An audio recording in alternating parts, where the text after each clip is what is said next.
Hey, everybody. So I'm Lianne Shinton, Pet Biz Experts, software CRM for dog trainers. And amazing, today we are talking to Jason Purgason. He owns Highland Canine and also is the president of the IACP, the International Association of Canine Professionals. We met a couple of years ago. I think it was in Minnesota at the conference there, and you had a booth with Highland Canine. You were so professional, really stood out, very kind.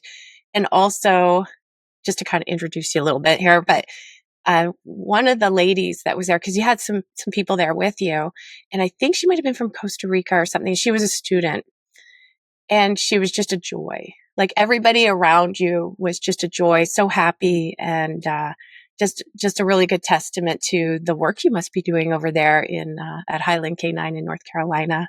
So welcome, Jason. Pleasure to be here. Thank you. Yeah, I think the young lady you were referring to was Anila. She's from Yes, she's from Puerto Rico. Yeah, Puerto and Rico. yep, she works for us down there on the island. We've got a presence there, so yeah, she's great fun to be around. Yeah, and I saw a lot of the booths there. We had a booth as well at the IACP representing like Pet Biz Experts, our software for dog trainers. And you guys were very professional. Your booth was very professional. And a lot of the booths, they just left their booth and, you know, people kind of farting around, not really taking it seriously. You guys, amazingly professional.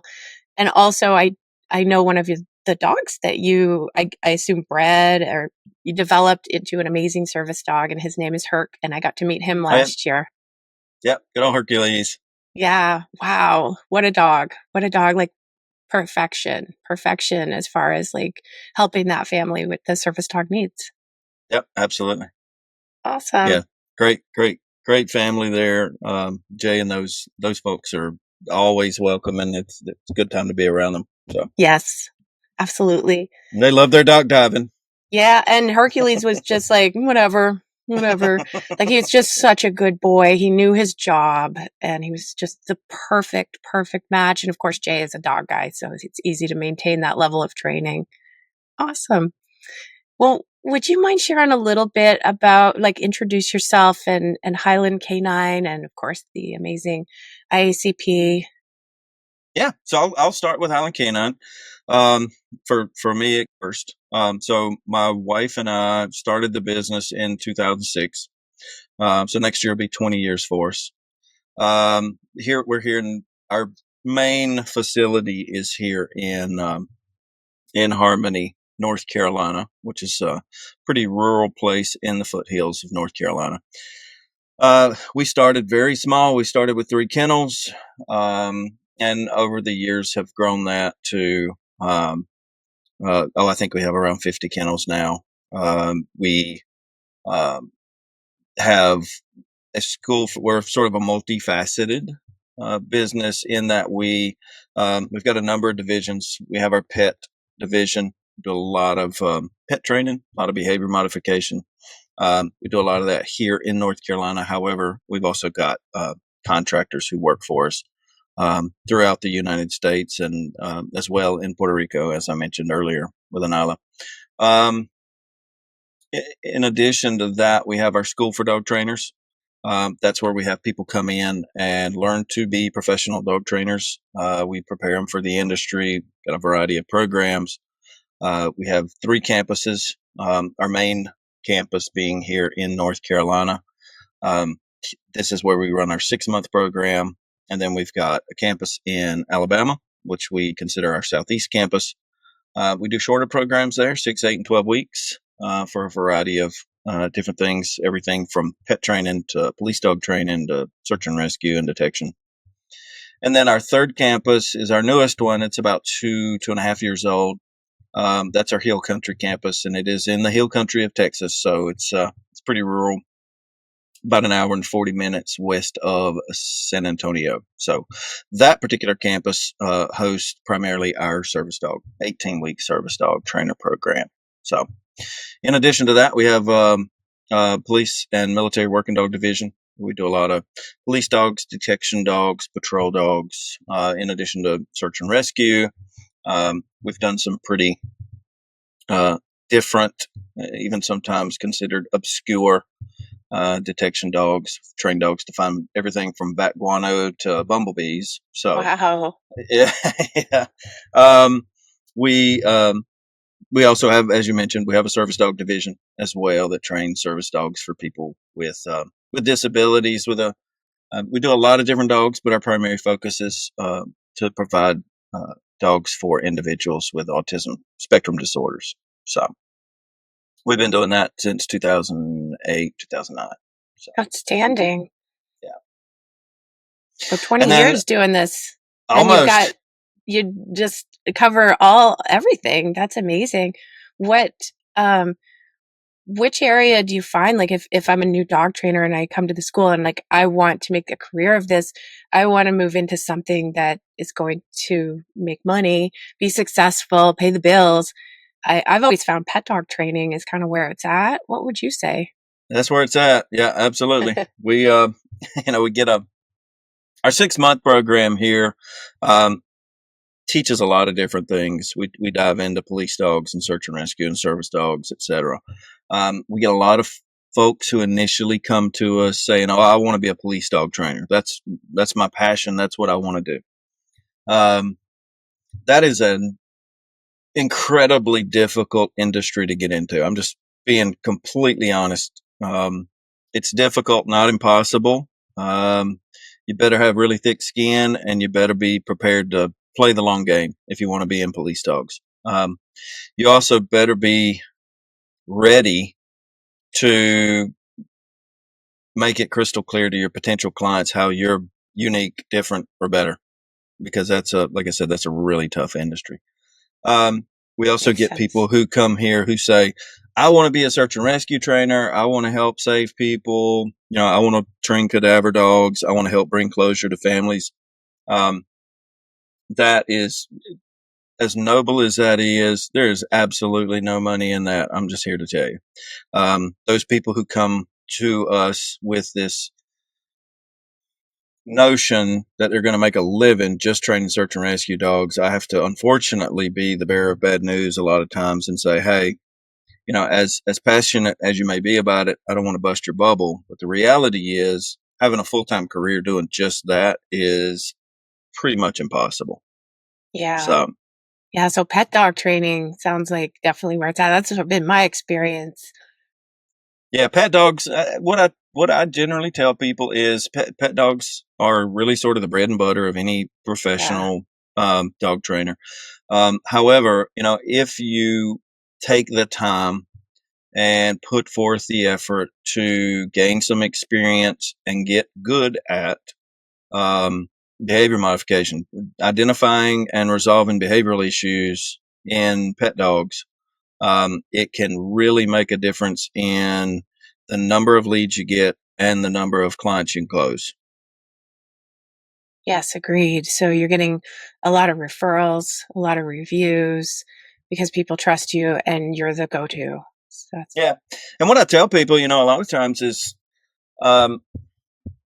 people with good dogs will potentially get involved in training when they have the time, they have the money, and it seems convenient. The reality is people who have problematic dogs will find the time, they'll find the money, and they want something done now. So that can create a completely different stream of income for trainers. Again, if they have the ability, knowledge, education, and experience to tackle it. I hear, trainers say, oh, this period of time during the year is pretty slow for me, or this period of time is pretty slow. All of our contractors focus on behavior mod. We don't have slow times. We stay booked. right. We keep a waiting list because, again, that group of clients is pretty consistent. People are always having problems with dogs.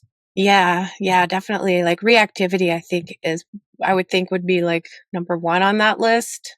What are some other behavior mod behaviors that we deal with? A ton of fear aggression.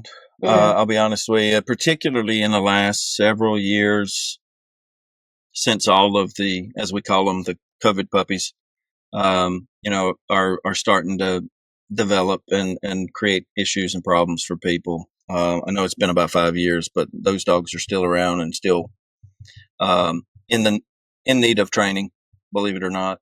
Again, we deal with a lot of shelters, a lot of rescue dogs, a lot of dogs that come from pretty bad situations, and we've got a really good track record of being able to resolve those problems and create solutions for those clients. So yeah, word of mouth's huge, particularly when you're doing behavior mod.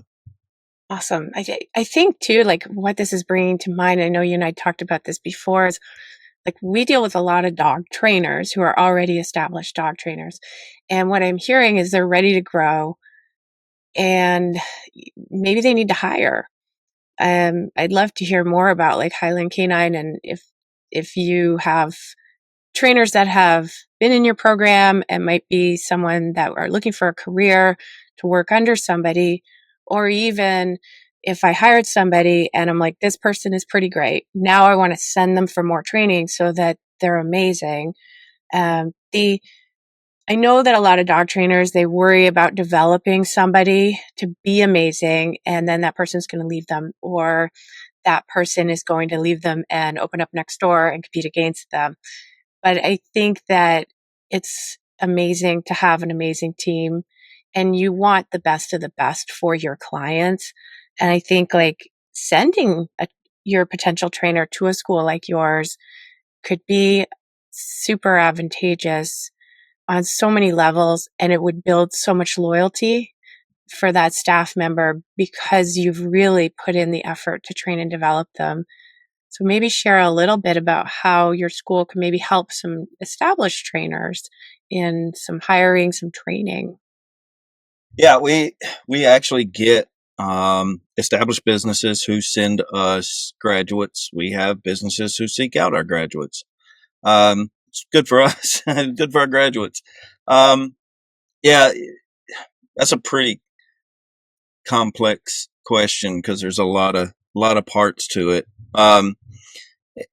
First of all, I see younger folks in the industry, or maybe people who've been in the industry who've been pretty small, who make the decision that they want to grow their business, right? They want to start branching out, add more trainers, taking on more clientele. The first thing I would tell those people is make sure you have a plan. A lot of people honestly are scared to make the move, and people say, well, I like the guarantees of what I'm doing now and the consistency of it, but I also really like the potential for those opportunities if I grow. And the reality is you have to take your foot off of first base in order to get to second. There's no other way there. Yes. So you got to make the move. But before you do, you need to have a very clear plan of how you're going to do that. How should you hire, right? That's the first question. Number two, who should you hire? Number three, what role are they going to take and how do they supplement what you're already doing? How do they enhance what you're already doing? So, those are things that I tell people to look at. I see a lot of trainers who really suffer in their business because they're unwilling to hire people. Yes. It's this mindset of, I can save money by doing it myself. The reality is you're not saving money. You're actually probably costing yourself money. I've got folks who I work with from time to time who are running pet training businesses. They're training dogs.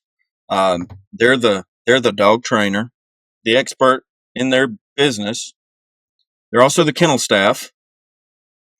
They are also over dinner. They're sitting down and they're being the director of marketing, right? Because they got their phone in their hand while they're trying to eat and they're trying to edit a video and post it to social. And throughout the day, they're the office manager and a secretary. They're trying to invoice and bill people, answer the phones. And the reality is, most people don't have the ability to spin that many plates at one time. It's a lot of hats to wear.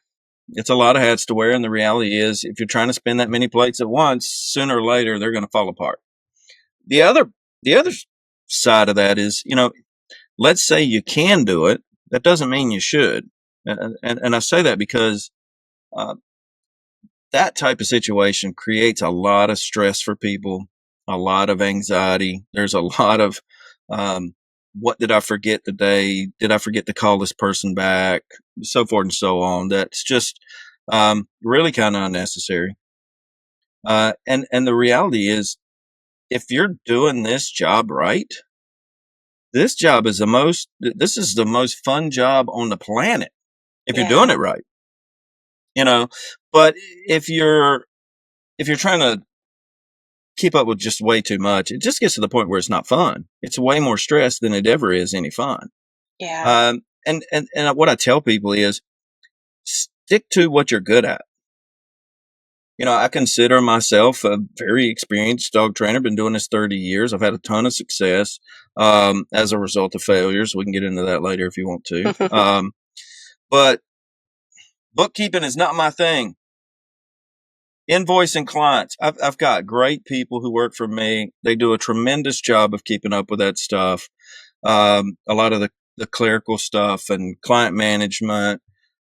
Pay those people to do what they're good at so that you can go and make money doing what you're good at. That's what I oftentimes, urge people in this industry to do, particularly if they want to grow. Yes, I think that's a very intelligent way of thinking, is I know what I know and I know what I don't know, and I'm going to outsource it. I don't need to learn how to be a web designer when I could literally pay somebody, and it's half of my dog training program profit there in one dog training program. So I can get a website and things like that you can outsource. Very smart. Yeah, absolutely. And, I tell folks a lot of times that, unfortunately, this business, because of the market and the way things go sometimes, the business doesn't always go to the best trainer. A lot of times it goes to the person who picks up the phone first. And, because when these people are having issues with their dogs and they want a solution now, whoever answers the phone is most likely to get that client.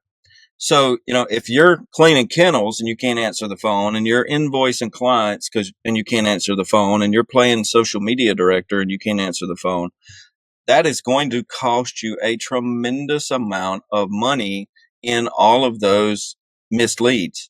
If you're doing things right, you're working really hard to generate leads. You're putting probably some money behind generating those leads one way or the other. And now here they finally come, and you're busy scrubbing a kennel. So, if you're running a $3,000 board and train program, you just lost $3,000 cleaning a kennel. You didn't make anything by not paying kennel staff, right? A lot of people are like, well, I didn't pay kennel staff, so I saved $15 or $20 an hour. No, you just lost $6,000 because you weren't able to answer the phone the last 2 times it rang. Absolutely. Yeah. And what we do, because I'm a dog trainer myself, I realized as a dog trainer, one of the big things that I was missing was managing those leads as they came in. I'm looking at how many phone calls came in on Google Voice over here, and my Facebook leads came in over here, my email came in over here. So that's why I built a CRM to kind of consolidate all of that in one place.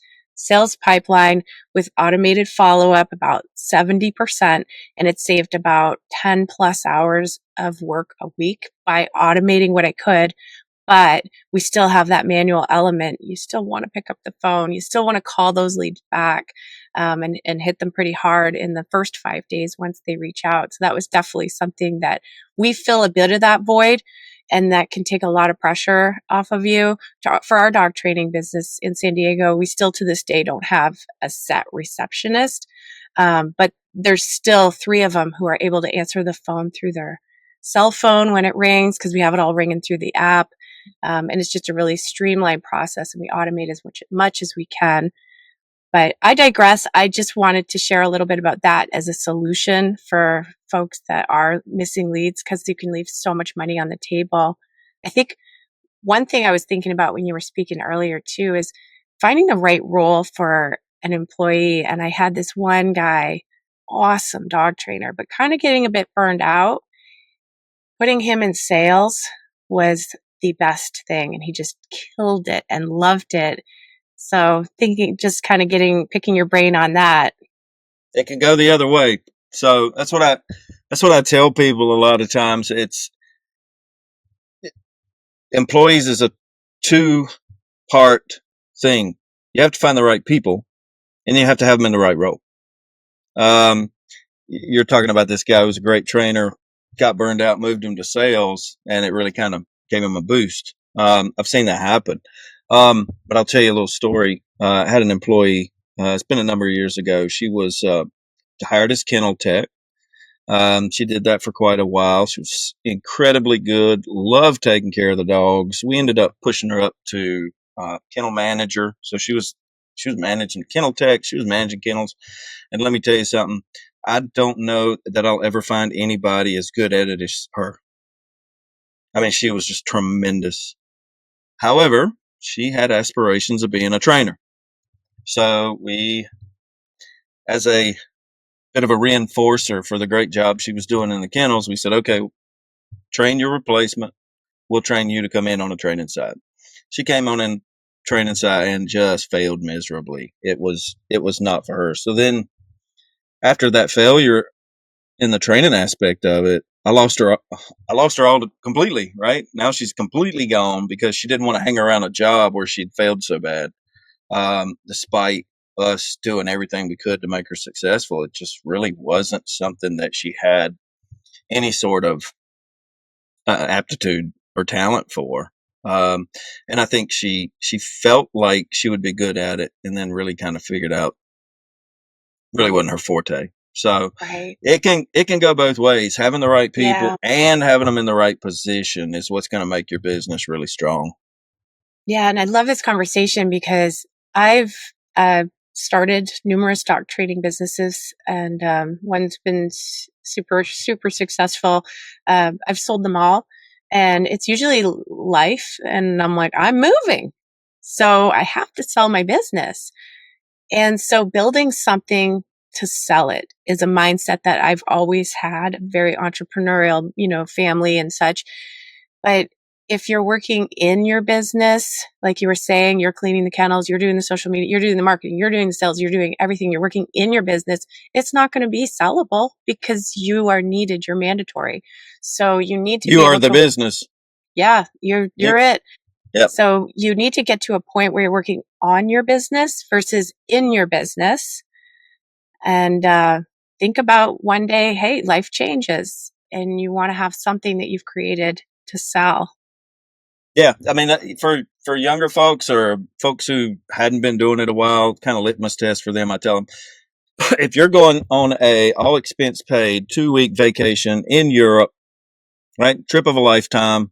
You're hitting all the hot spots. You're going to Paris. You're going to London. You're going to Rome. Will you have a business when you come back? If the answer to that is no, you don't have a business. You don't have you don't have a business if you can't leave it for a week or 2 weeks. You definitely can't sell it and be gone long term. So that's a important part. Obviously, people aren't going to start there, but your exit strategy does need to be a goal at some point. Yeah, I feel like with Highland Canine, you could be a fantastic resource for, like I said earlier, having a resource of trainers that are looking for a position, or being able to send my new trainer who I've maybe tested a bit and made sure, I want to invest in you. This is it. But I want to send you off for proper training so I don't miss anything because, they're taking care of these little living beings. And if they aren't trained properly and they don't understand how important keeping kennel doors closed, keeping doors closed, things like that we take for granted because we're dog trainers. And, I've heard some horror stories of, here, take this leash and take the dog. And bad things can happen very quickly and it can destroy your whole business. So having your staff properly trained, and outsourcing that to make sure nothing is missed could be really advantageous. So that would be something that folks could reach out to you for. Yeah, absolutely. Like I said, we've had companies that we've not worked with before send us folks for training to go through our programs. I had one graduate. She graduated from our program, 6-month program, started her own business. And within the first probably 5 years of running that business, she had probably sent 7 people back to us Oh, to train, love it. to be trained, to go back and work for her. Yeah, I know you mentioned a lot of people talk about having some concern with investing in people and then those people leaving. Um, I'm gonna screw this quote up. I know I am. I think it was Richard Branson that said it, something along the lines of, um, "Train your people well enough that they can leave. Treat your people well enough they don't want to." Yeah, So it's kind of twofold there, but and I'm sure I screwed that quote up completely. I'm sure somebody will Google it, but goes you get the message, right? yeah, Invest in those people, train them well enough that they have the ability to leave, but treat them well enough they don't want to. Because if you invest in those people and you train them, worst case scenario, those people eventually may be the ones that buy your business and let you go do something completely different. that's what happened to me. I found her on Rover, and she was working like a regular job, and she was doing some Rover pet sitting stuff. And I'm like, can you come out and, just help me walk these dogs every morning? And 7 days a week, she was right there at 7 a.m. or something, 6:30 a.m. It was still dark, and she drove through the mountains to get to us, and she would help me feed and take care of the dogs. And right away, I could see, like, this is a type A person that is going to become a trainer. And yeah, and then she ended up taking over my business. So that was amazing, amazing feeling. Yeah. And I think too, having I think it's in this book I read, Rockefeller something or other, about teams and staff and hiring and such. And one great person can make up for, or can fill that same amount of work that three good people could fill. So pay that one great person more instead of paying three good people, because that one great person is going to do probably a better job than three good people. So investing in their education and development, super advantageous, and you're going to get that loyalty too. Yeah, absolutely. And just because you are the owner of the business and you're the person who's been there the longest doesn't necessarily mean A, that you have the time to develop and train your people, or two, that you actually have the skill to manage and develop people. Um, I've seen a lot of trainers over the years. I've seen it sort of both ways. Um, Unpopular opinion, so if you need to cut this one out, you can. But um, there's a lot of folks out there who are great at business, marketing, branding. They're not so hot at training dogs, and they can be pretty successful. I've also met some incredibly talented dog trainers who were terrible at running a business, and they consistently fail. They have talents beyond measure, but they don't understand how to run a business. Um, because they've not taken the time to learn or understand how to run a business, and they just don't have experience. They don't have the mentorship that they need, or some other component, and as a result, they fail miserably. And maybe a couple years later, they try it again, don't have any success because again they don't have a business background, and then we lose them. Right, they end up going to work for corporate America, or they do something else. But the reality is, they're incredible trainers. Yep. And that might be a good person who might want to just work with a team. It's nice to work for somebody. I worked in veterinary, and oh my, it was nice to work like a 9 to 5 and had my weekends off, my evenings off, and my brain's not spinning with all the things you have to do as an entrepreneur. It takes grit. Oh yeah. So, I know. So yeah, definitely like kicking back a little bit, getting your weekends and evenings, working for somebody, being part of a family, part of a team, can be really awesome too. And figuring out your way, your career. And I think the IACP could be of great value. Oh yeah. I saw when I was there a couple years ago in that at that Minnesota conference, there was a lot of new trainers, a lot of young trainers, and there was a lot of like fresh information, really good information. I even picked out, some good stuff for me. I loved that talk from the Penn State, the medical stuff that they were talking about. So yeah, that might be a good resource to be able to send staff to, something fun, like a little vacation. It is incredible educational resource. 3 days. I mean, it's packed this year. You were in Minneapolis. That would have been 2023. Yeah. Minneapolis. I think so. Last year we were in Fort Worth, Texas. And then this year we're going to be in Savannah, Georgia, July 28th through the 31st. Yeah. It's an awesome location. Cool. The hotel is the Hyatt. It's downtown, right across from the Customs House. On one side, you got downtown. Right out the back door, you've got the Riverwalk. The Riverwalk. Yeah, so it's a really, really cool venue. Marlene did a great job selecting it. We've got a great lineup of speakers this year. We've got Dr. Stuart Hilliard, Michael Shikashio. We've got Dr. Melanie Uda, who we've recently had on our podcast. That one hadn't launched yet, but she's the Canine Decoded. I think a lot of people have seen her on social media, yes. Instagram. Does a lot of neuroscience stuff with dogs and training. So she's going to be there speaking. We too many great speakers this year to mention them all. They're all listed on the website. But yeah, I mean, if you're looking to get people trained, conference is a great way to do it. This year we've got 2 tracks for pre-conference. The day before conference starts. One track is an on-site track where we're going to have defensive handling classes. We're going to have behavior shaping classes, I believe it is. We're going to have pet first aid and CPR certification in the afternoon. And then we have an off-site pre-con offering. That's a lot of competition stuff, a little more high-speed, low drag, dock diving, barn hunting, all sorts of stuff like that. Yeah, so that's going to be close by. Conference bang for your buck is just absolutely unbeatable. Yeah. Again, you've got vendors, you've got speakers, you've got an unmatched networking opportunity there with people who are incredibly open. This is what we consistently hear about conferences.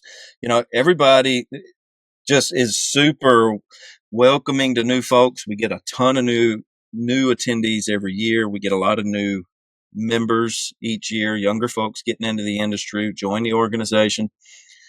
They're showing up at conference. They don't feel like outsiders. They're welcomed right into the group. We get that feedback pretty consistently. So yeah, the organization offers lots of different educational opportunities. We offer certification opportunities with our CDT, Prong Collar Knowledge Assessment. We've got others launching this year. In addition to that, and we're consistently putting on educational webinars, business-related webinars, training-related webinars. So yeah, the organization is a huge asset for the industry for the education side of it. Not to mention certification and legislation. Those are three big value propositions for the industry. Yeah, when I was there, I really focused on when I could sneak away from my booth, because there was 2 of us, so I could sneak away, and I was able to watch a couple of the speakers, and I gravitated more to some of these awesome speakers that helped us to be better with people. Because that's kind of the thing, when people are like, I want to be a dog trainer, I want to work with dogs, but that person at the end of the leash, like that's the person who you really need to make a connection with. So I think we always need to be thinking about that and cultivating that type of communication.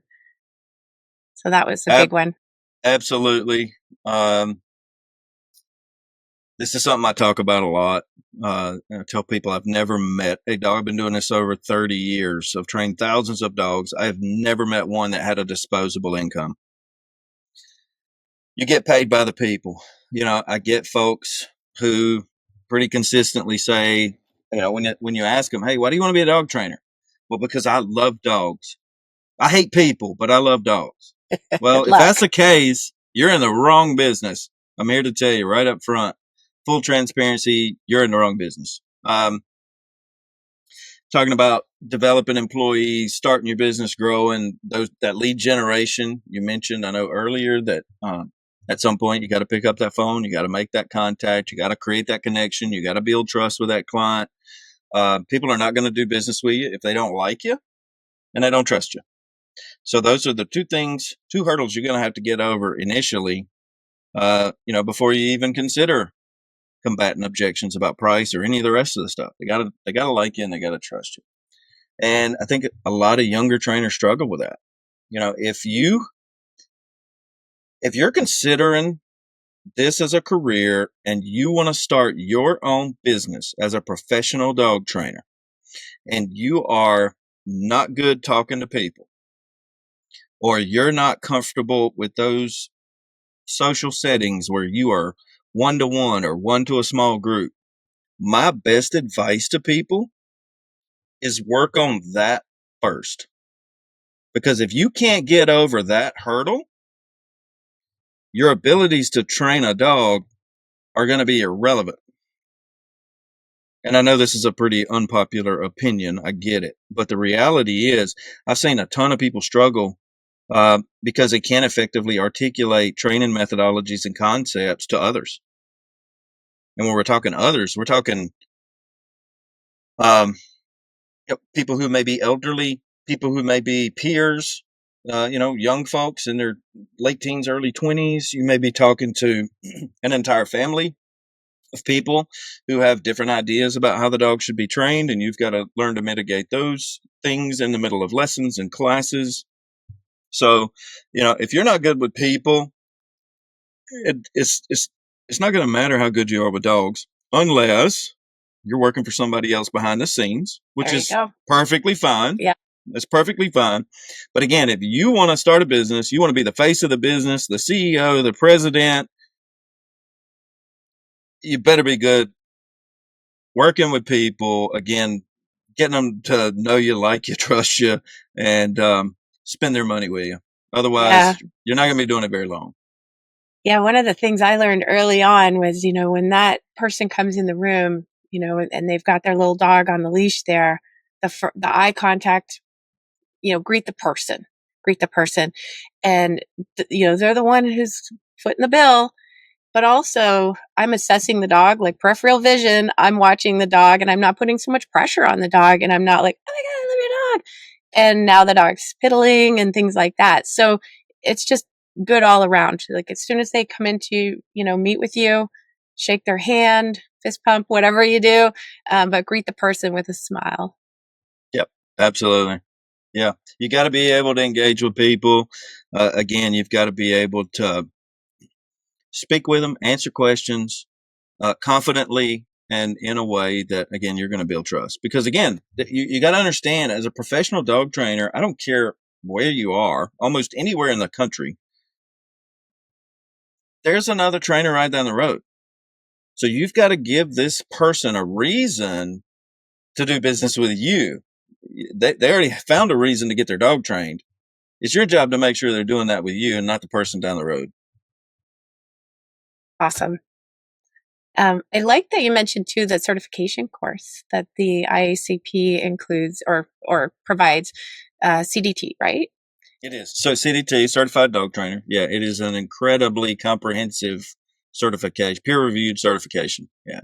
And you need to have, I believe, 2 years as a professional trainer before you take the course? 3. 3 years. Okay. Yeah. Okay. 3 years.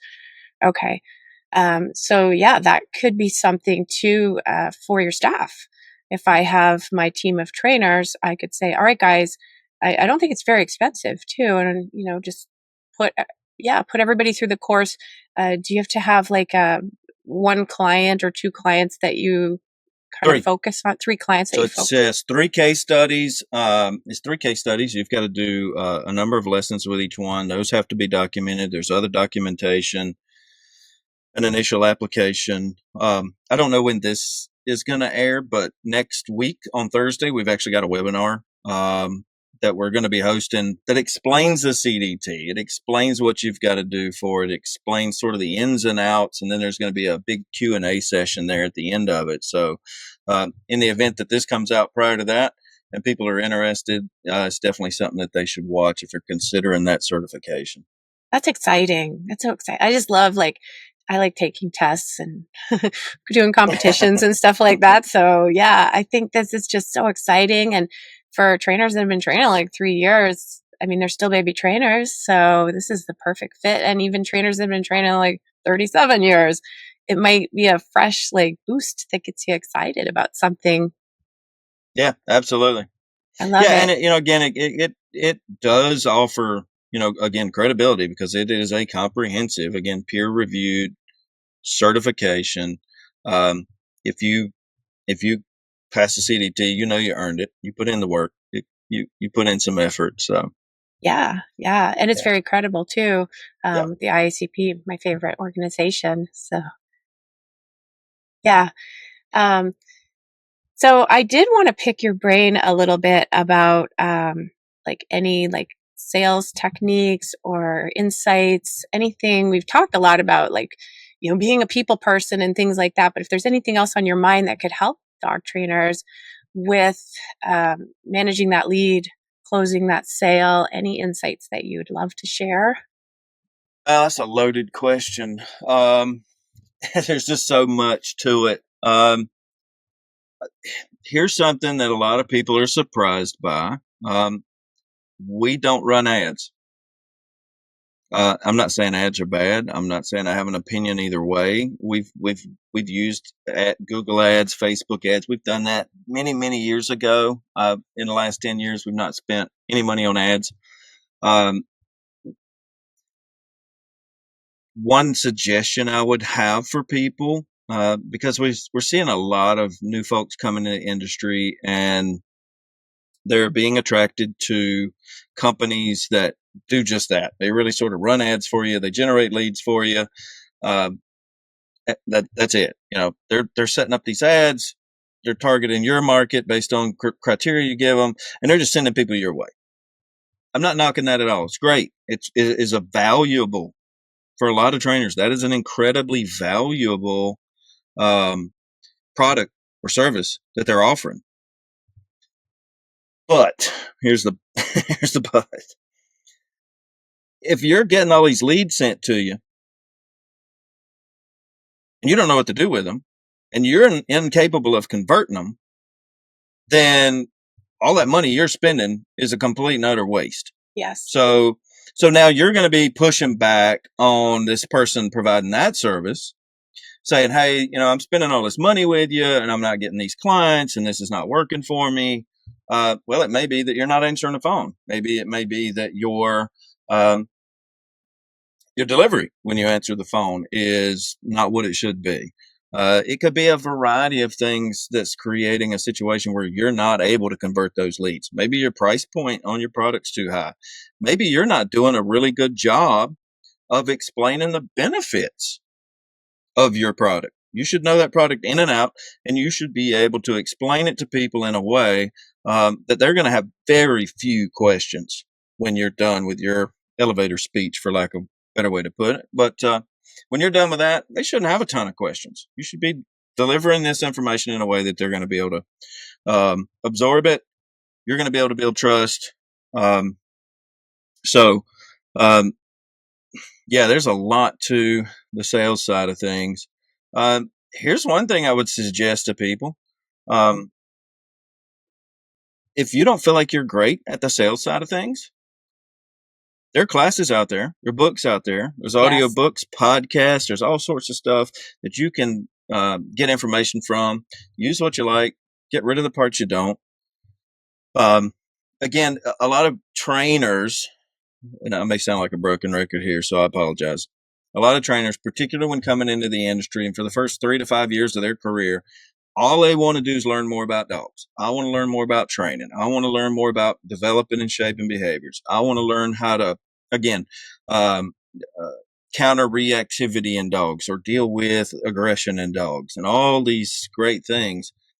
I would suggest to people to spend an equal amount of time. If you don't have some considerable and substantial background in it, spend time learning how to run a business. Learn how to convert leads.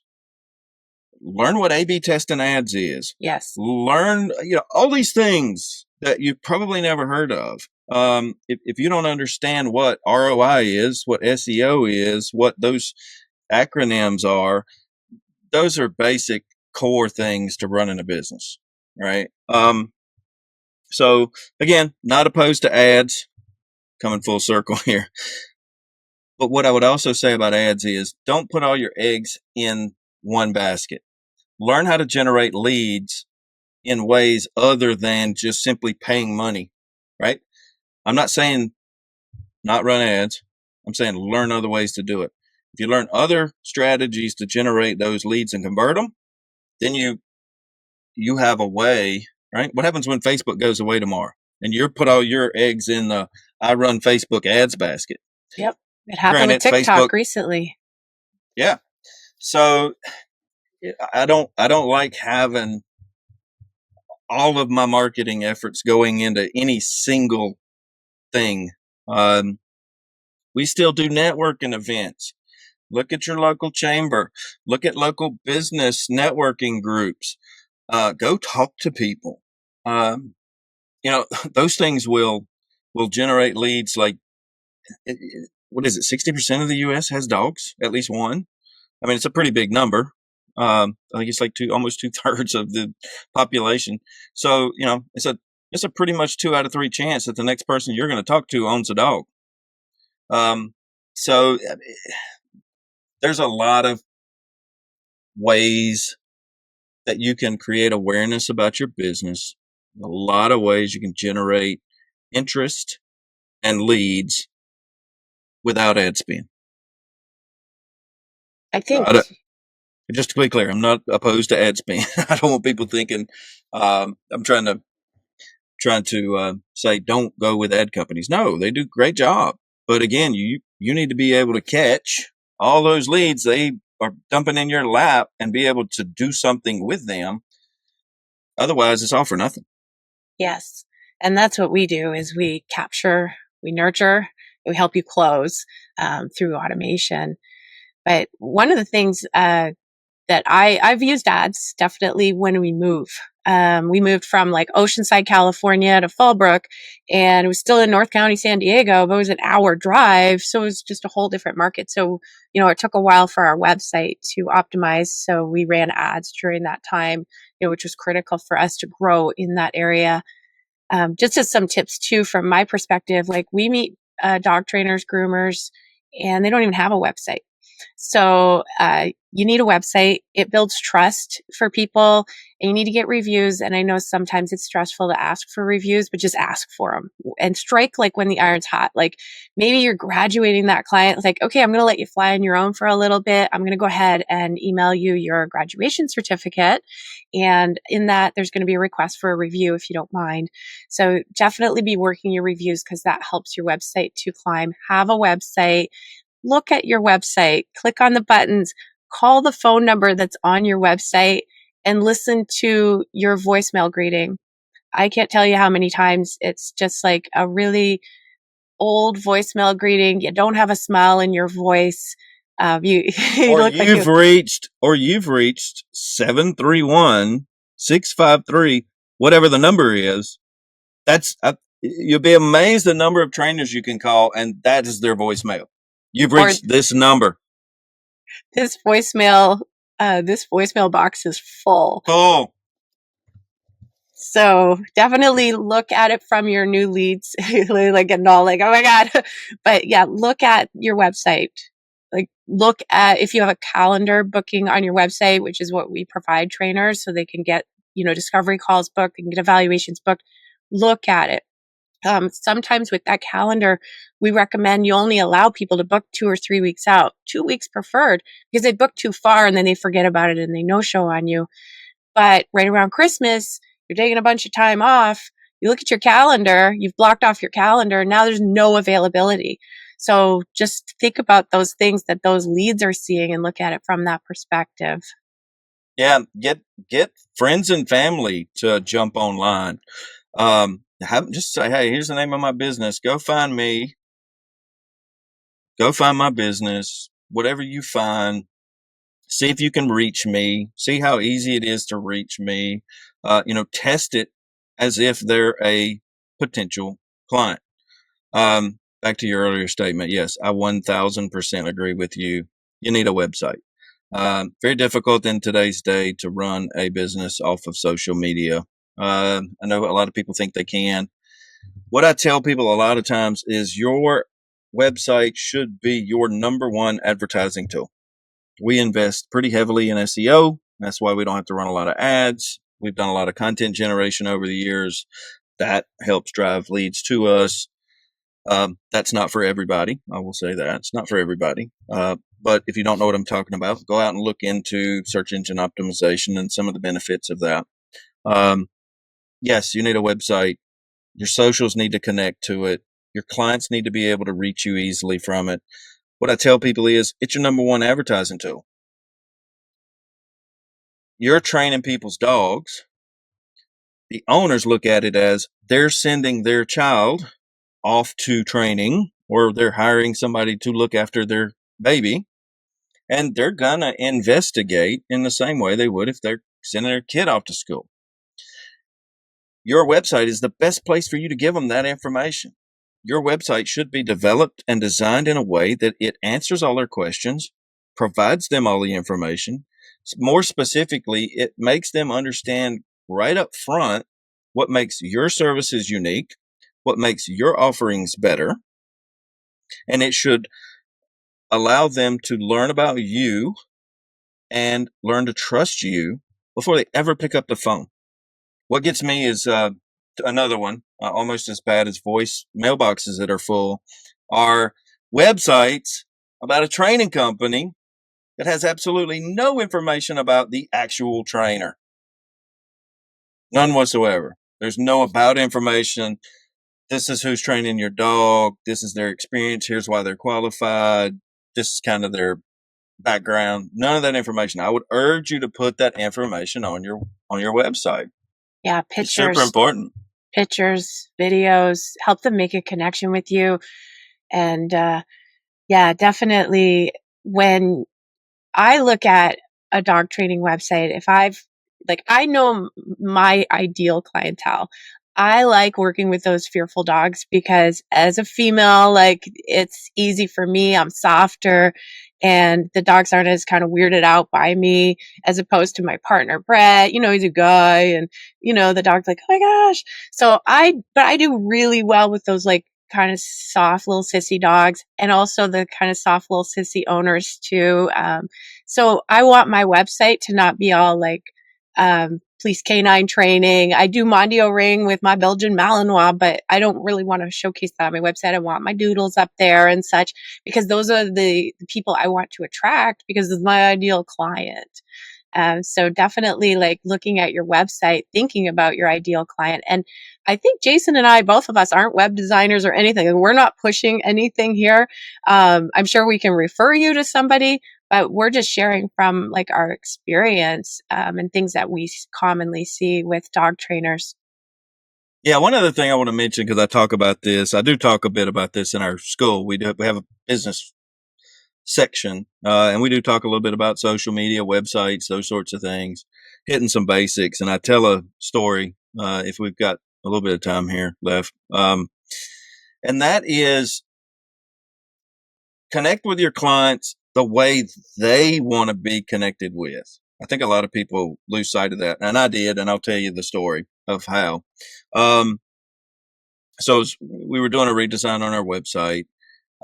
This has been 10 years or so ago. And historically, I'll just be frankly honest with you. I'm sure you've been to a website and you go to the contact page and there's just this sort of form that you have to fill out.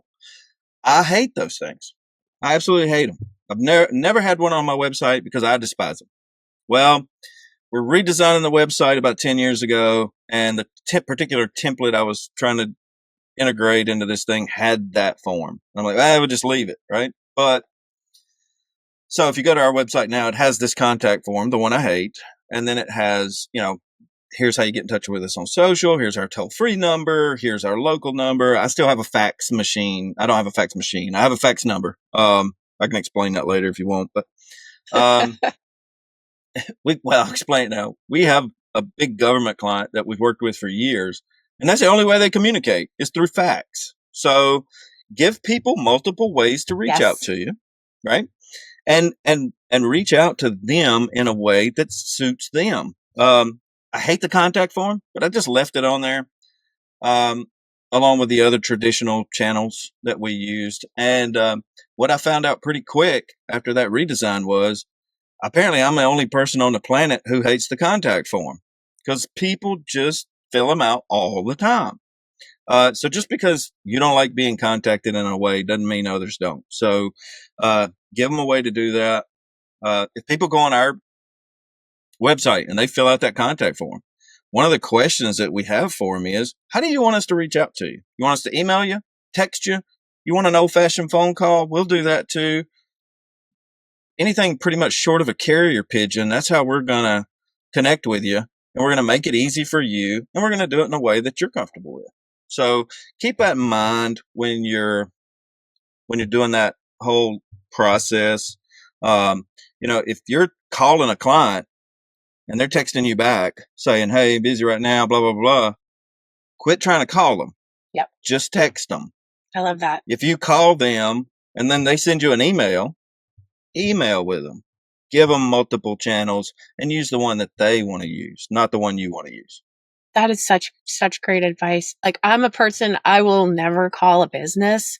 I always go to those little chat widgets, which we provide with our software too. That's kind of my go-to. But yeah, a lot of people do prefer the form. When you look at your website and you look at the contact form that's on there too, don't ask a ton of questions. Don't try to pre-qualify people and weed out the tire kickers or anything. Because every field that you add, and I was taught this recently by Adam Katz, he coaches dog trainers, and every field that you add, so you name, email, phone number. One more place for them to abandon you. Yeah. Push back. So that's friction. So obviously you have to get their name, their email, and their phone number. And then one question, tell us about your dog, tell us what program you're looking for, something like that. But if you start adding a bunch of pre-qualifying questions to weed them out, you're not thinking of it from their perspective. You're thinking of it to save you time and such, and you could be losing a potential amazing client. Yep, absolutely. Keep those forms short, keep that stuff brief. Find out what's best for them and use that. Yeah. Another one too is like the phones. A lot of people like to call because it's their baby. They want to talk to somebody before they book something and just make sure it's the right fit. But like, we can't answer our phone all of the time. And that's where we add in like a missed call text back. Have you ever heard of those? Okay. Yeah, it's amazing. It's so easy with like most software nowadays. It's almost native. It's easy and it's just so simple. Someone calls your business, and if you're on the other line, you don't answer because there's a dog barking in the background. That's okay because you have a text that's going to fire off 2 minutes later. So it feels like someone just sent this text to the lead. And it says like, hey, this is Lianne from Pet Biz Experts. I just missed your call. How can I help? And it's simple. And now they're texting with me. So think about adding something like that if ever you're missing any calls. Yes. And have a voicemail. Yes. and make sure it's not full. Yep.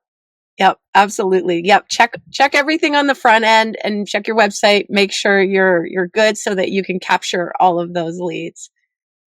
So absolutely. Yeah. I'm really old fashioned. I like phone calls.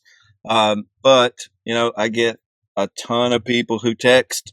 That's their preferred method. So yeah, let's just go with what the customer finds to be easiest. Yeah. And maybe they can't take a call because they're at work. So texting or emailing is a better fit. So cover all three. Most of the time they are. If you look at your business Facebook stats, when are most people looking at your Facebook? When are they looking at puppies? When are they looking at your videos? When they're at work. So keep that in mind too. That's funny. So we've had some good conversations. I really loved what we talked about. Dog trainers really need help with hiring people and training and developing people. So that was a good conversation. A little about like, the front end of your business, your leads and capturing more leads and just being like open for your clients. Is there anything else, Jason, that you'd like to share today? No, I feel like this conversation could go on like 3 more hours, but I know everybody's kind of pressed for time. I've enjoyed it. It's been a pleasure. So if anybody's looking for education, again, explore IACP. If you're looking for something a little formal, again, highlandcanine.com. So be sure to And the check us out. IACP website, yeah. IACPdogs.org. We unfortunately compete with another very large organization that has the same acronym. It's the International Association of Chiefs of Police. So if you just do IACP, you're probably going to get a bunch of cops. IACPdogs.org is going to get you to us. I was just put in IACP dog training and I find it right away. So easy It'll pop breezy. up. Yep, got a new website. We're making updates, putting new content up all the time. So you can find all our conference information there, pre-con events, conference schedule, buy tickets, book your hotel, everything in one spot. Fantastic. And then next week, we'll keep an eye out for the webinar about, what was that one about again? The CDT. That was on the CDT. That's it. Yeah, it's basically a study hall is what they're calling it. It's kind of a study hall, introduction and study hall for the CDT. That's April 10th, 11 o'clock, I believe. It's on our website. If you go to the event section on the website, you'll find it there. Awesome. Well, thank you so much, Jason, for joining me. I had such a great conversation, and thank you to our listeners. Again, I'm Lianne Shinton from Pet Biz Experts, and we got Jason from Highland Canine. Thanks for listening. Been a pleasure. Thanks.